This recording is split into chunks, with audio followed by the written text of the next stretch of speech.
بسم اللہ الرحمن الرحیم نحمدہ ونصلی علی رسولہ الکریم اما بعد تیری رحمتوں کا دریا سرعام چل رہا ہے، تیری رحمتوں کا دریا سرعام چل رہا ہے، مجھے بھیک مل رہی ہے، میرا کام چل رہا ہے، تیرے نام کا وظیفہ میری زندگی کا حاصل، تیرے نام کی بدولت میرا کام چل رہا ہے۔ آج کے اس جلسہ اظہار تشکر کے صدر محترم الحاج یونس عیسیٰ صاحب، آل انڈیا مجلس اتحاد المسلمین کے قومی صدر میرے محسن اور مشفق رہنما بیرسٹر اسد الدین اویسی صاحب، میرے بھائی امتیاز جلیل صاحب، جعفر حسین معراج صاحب، ناصر صدیقی صاحب، ڈاکٹر خالد پرویز صاحب، عبد المالک یونس عیسیٰ صاحب، یوسف الیاس صاحب، جمیل سیٹھ زروالا صاحب، شفیق رانا صاحب، صوفی انیس قادری صاحب اور اسٹیج پر تشریف فرما معززین شہر، میرے بزرگوں، دوستوں، ساتھیوں اور گھروں میں بیٹھی میری باعزت باوقار ماؤں اور بہنوں،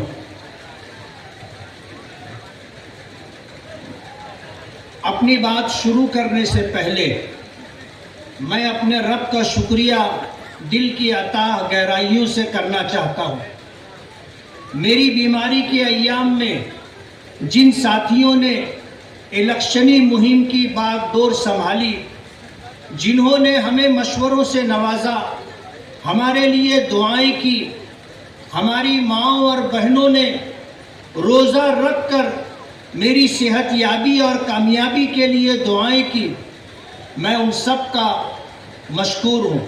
جنہوں نے میرے سر پر،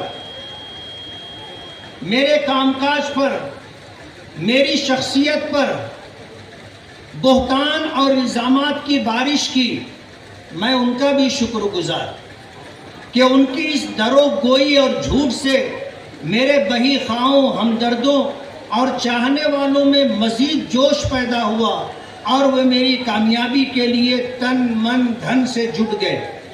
میری ذات پر کیچڑ اچھالنے ہمارے قائد نقیب ملت اسد الدین اویسی صاحب اور اتحاد المسلمین پر فقرے کسے گئے، اور ہم نے، ہمارے بہی خواہوں نے جس صبر کا مظاہرہ کیا، اللہ تعالیٰ نے اس کا پھل بھی ہمیں کامیابی کی صورت میں عطا کیا، اور معزز ووٹرز کی لاج رکھ لی۔ وہ ذات باری جس سے بلند اور بالا تر ہے، اس کی عظمت کا کوئی بدل نہیں ہے، تدبیروں اور انسانی سوچ پر اس کا فیصلہ غالب آ جاتا ہے۔ وہ جھوٹ، درو گوئی، دھوکہ دہی کرنے والوں، الزام اور بہتان لگانے والوں اور اس ذات باری کو بھول کر غرور اور تکبر کی بات کرنے والوں کو پل بھر میں خاک میں ملا دیتا ہے، اور اس کا فیصلہ ہی آخری فیصلہ ہوتا ہے۔ یہی ہمارا ایمان اور یہی ہمارا عقیدہ ہے۔ ظالم حکمرانوں اور ظالم شخصیات، نافرمان اور مغرور قوموں کا حشر ہمارے سامنے ہے۔ ملک کی موجودہ سرکار اور عدلیہ کے طرز عمل پر ملک بھر میں تشویش کا ماحول ہے۔ ایسے میں آپ نے مجھے کامیاب کر کے ایوان بالا میں مسلم مسائل پر ببانگ دہل آواز اٹھانے والے نقیب ملت اسد الدین اویسی صاحب کو حوصلہ دیا ہے۔ ان کے رفقا نے شہر مالیگاؤں آ کر میرے لیے ووٹ طلب کی، اور ساتھ ہی مقامی ذمہ داران نے سر دھڑ کی بازی لگائی۔ میں ان کا شکریہ کیسے ادا کروں، الفاظ نہیں ہے۔ میں سب کا نام نہیں لے پایا، کیونکہ اگر کوئی نام چھوٹ گیا ہے تو مجھے افسوس ہوگا، اور جن کا نام چھوٹ گیا انہیں بھی دکھ ہوگا۔ میں سب کا ایک بار پھر شکریہ ادا کرتے ہوئے وعدہ کرتا ہوں کہ ہر وقت پیش آنے والے مسائل اور متعلقین کو لے کر مسئلے کے ازالے کے لیے کوشش کروں گا۔ ہمارے قائد مرکز میں وقف و ترمیمی ایکٹ ہو اور مساجد کے حساس مسئلے ہوں، آواز اٹھا رہے ہیں، انہیں ہم طاقت پہنچائیں گے، اور شہر کے مرکز سے جڑے مسائل پر بھی ہم انہیں آگاہ کرتے رہیں گے انشاءاللہ۔ میں اپنے تمام ہمدردوں، بہی خواہوں اور خصوصاً نوجوانوں اور اپنی ماں اور بہنوں سے کہتا ہوں کہ ابھی شکست کھانے والے آپ کو تنگ کر کے، چھیڑخانی کر کے ماحول خراب کرنے کی کوشش کریں گے۔ آپ لوگ صبر و تحمل کا مظاہرہ کریں، کسی سے ڈرنے کی کوئی ضرورت نہیں، ہم ہیں نا، ہمارے ساتھ اللہ کی مدد ہے۔ ہم ایک ایسی ٹیم تیار کرنے کا منصوبہ بنا رہے ہیں جس میں شہر کے ہر حصے سے ایسے افراد کو شامل کیا جائے گا جو آپ پر آنے والی افتاد کا سد باب کرنے کے لیے ہمہ وقت حاضر رہیں گے۔ آخر میں پھر رب کائنات کا شکریہ اور آپ سب کا شکریہ ادا کرتے ہوئے یہ کہنا چاہوں گا کہ شہر میں کچھ لوگ اپنے تھوڑے سے مفاد کے لیے مسلمانوں کو برادری کے نام پر بانٹ کر کے رکھ دیا ہے۔ میں برادری والوں سے پوچھنا چاہوں گا کہ انہوں نے آج تک آپ کو کیا دیا ہے؟ ہم مسلمان ہیں اور ایمان کی نسبت سب سے بڑی نسبت ہے، اور ایک ایمان والا دوسرے ایمان والے کے لیے بھائی ہوتا ہے۔ اگر مشرق میں کسی ایمان والے کو کانٹا چبھے تو مغرب میں رہنے والے ایمان والے کو اس کی تکلیف محسوس ہونا چاہیے۔ آج تھوڑے سے مفاد کے لیے، ایک الیکشن میں کامیابی کے لیے پورے شہر کو برادری کے نام پر تقسیم کر دیا گیا۔ کیا ملا؟ آج لوگ ایک دوسرے سے نفرت کر رہے ہیں اور ایک دوسرے کو حقارت کی نگاہوں سے دیکھ رہے ہیں۔ یہ بہت دکھ کی بات ہے۔ ہم مسلمان ہیں۔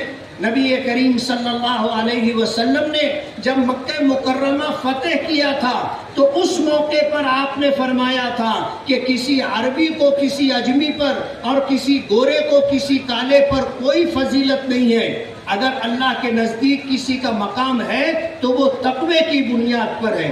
جو جتنا زیادہ اللہ سے ڈر کر کے زندگی گزارے گا وہ اتنا زیادہ اللہ کے نزدیک پسندیدہ ہوگا۔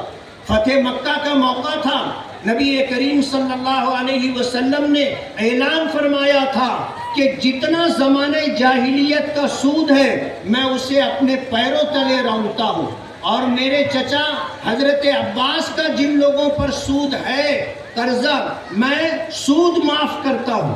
حضرت عباس رضی اللہ تعالی عنہ کو جب اس بات کی خبر ہوئی تو حاضر خدمت ہوئے اور عرض کیا کہ میرے آقا، آپ نے میرے قرض خواہوں پر میرا جو سود تھا اسے معاف کیا ہے۔ میں آپ کو آپ کی موجودگی میں اللہ کو حاضر اور ناظر جان کر کے یہ اعلان کرتا ہوں کہ آپ نے سود معاف کیا ہے، میں اصل رقم بھی معاف کرتا ہوں۔ تاریخ اٹھا کر کے دیکھ لے کہ خلفائے بنو عباسیہ نے 635 سال تک حکومت کی ہے، ورنہ یہ اقتدار ہمیشہ کسی کے پاس نہیں رہتا۔ 5 سال 10 سال آدمی اقتدار میں رہتا ہے، اس کے بعد یہ کرسی چلی جاتی ہے۔ لیکن کوئی نیکی ایسی ہوتی ہے اور اللہ کے نزدیک کوئی مقبول عمل ایسا ہوتا ہے جس کی بنیاد پر اللہ خدمت کا موقع دیتا ہے۔ پتہ نہیں اللہ کو ہماری کیا ادا پسند آئی۔ ہم گنہگار ہیں، نافرمان ہیں، لیکن اللہ نے ہمیں نوازا، اور اللہ کی نوازشات کے ساتھ آج پھر ہم آپ کے درمیان ہیں۔ میں اللہ رب العالمین کے شکریہ کے ساتھ آپ کا، تمام مالیگاؤں کے لوگوں کا، اپنی تمام ماؤں اور بہنوں کا، اپنے نوجوان رفقا کا، اور خاص طور پر میری بیماری کے دنوں میں جن لوگوں نے الیکشن کی باغ دور سنبھال کر کے رکھی تھی، دل کی اتھاہ گہرائیوں سے میں ان کا شکر گزار ہوں۔ میرے پاس ان کی شکر گزاری کے لیے الفاظ نہیں ہیں، اور ان کے احسان تلے میں ہمیشہ دبا رہوں گا۔ ان کے احسان کا بدلہ چکایا نہیں جا سکتا۔ میرا پروردگار اس کا صلہ دے گا، اور مجھے امید ہے کہ انشاءاللہ ہمارے یہ رفقا شہر کی تعمیر و ترقی کے لیے اور شہری مسائل کو حل کرنے کے لیے اور قوم و ملت پر آنے والے مسئلوں کو دور کرنے کے لیے اور حل کرنے کے لیے میرے ساتھ رہ کر کے کوشش کرتے رہیں گے. کہتے ہیں کہ نیت اچھی ہو تو منزل آسان ہو جاتی ہے. انشاءاللہ ہم نیک نیتی، ایمانداری اور دیانتداری کے ساتھ اپنی ذمہ داریوں کو پوری کرنے کی کوشش کریں گے. اللہ تعالی ہمارا حامی اور مددگار ہو. وآخر دعوانا ان الحمدللہ رب العالمین.